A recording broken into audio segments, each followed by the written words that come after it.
Now, the news for South Mississippi. Good Morning Mississippi. An intense fire in Jackson, flames light up the night sky. State fire marshals making their way in this morning. Plus, parts of South Mississippi under a freeze warning. We have team coverage this morning. Doug and Trang are out live tracking temperatures and your morning commute. And Tommy is here in the studio. Where it's warm for the moment anyway, Megan. A freeze warning in effect for our area this morning. It'll be a chilly afternoon, followed by, yes, another freeze warning in effect for our area. All right, Wade, thank you very much, and we appreciate your service and your spirit of volunteerism.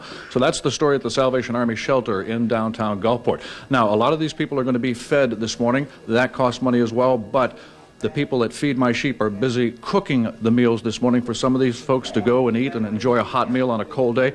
And with that part of the story, we're going to toss it to Trang Pambui at Feed My Sheep.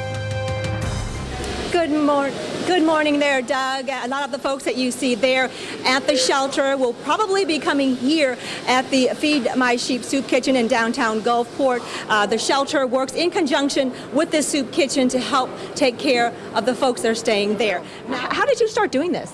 Well, I have got through traffic tickets, and I have worked my fines out through coming here volunteering, and ever since when I got finished, I just kept coming back. Yeah. Because I like to help people. Yeah. And how does it feel to be able to do this every morning, every time that you come here? What do you get out of this? Well, I feel good for being able to help people, and even though I'm not rich myself, but I don't mind helping people with the little I have, like time, volunteering.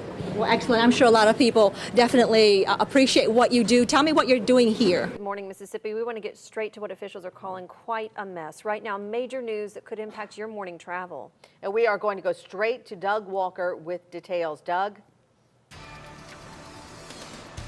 Oh, good morning. It is a real mess.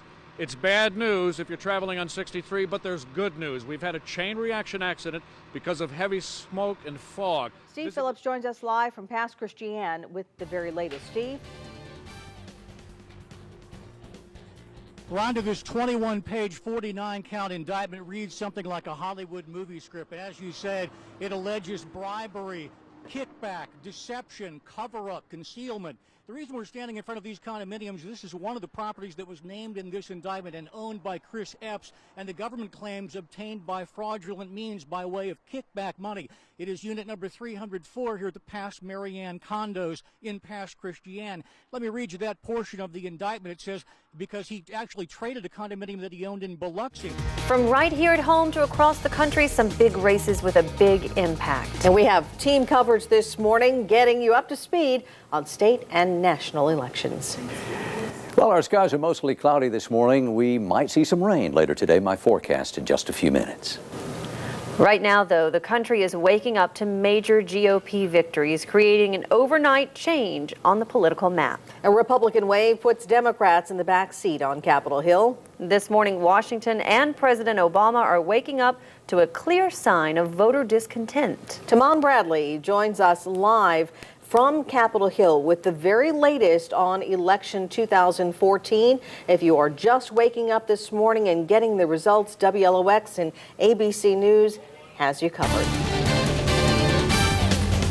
Good morning from Washington, where power has shifted. Republicans now have complete control of Congress after voters took their anger out on President Obama and his party.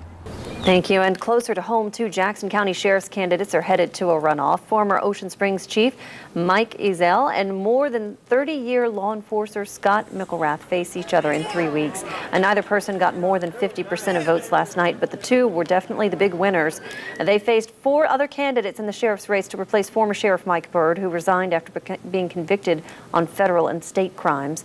The men say the support they received from voters across the county was overwhelming, and they are excited about the runoff. You set out a plan back in January, drafted a campaign plan. We've stuck to that campaign plan and stayed on our message.